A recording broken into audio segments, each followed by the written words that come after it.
Welcome to the Learning Pines YouTube. We hope this video helps. You're starting in Edge. Open the browser and make sure it's updated so features work smoothly. Once done, click the profile icon at top right to access sign-in options. You'll choose to add an account or sign in with Google. Pick Add Account if this is new. Make sure you have your Google address and password on hand to avoid interruptions. If privacy matters, consider creating a separate Edge profile or using a guest window before proceeding. Now you'll perform the core sign-in.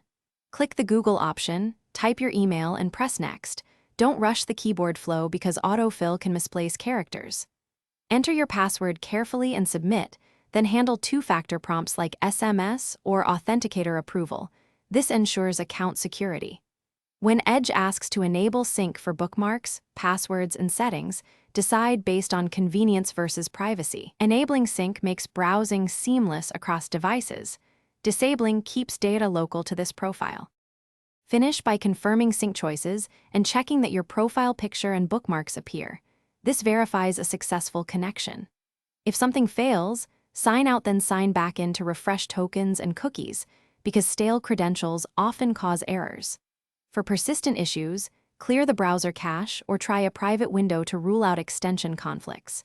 If two-factor authentication blocks access, use backup codes or the Authenticator app recovery. These steps wrap up the sign-in and get you back to regular browsing quickly. Thanks for watching. Consider subscribing if we helped you.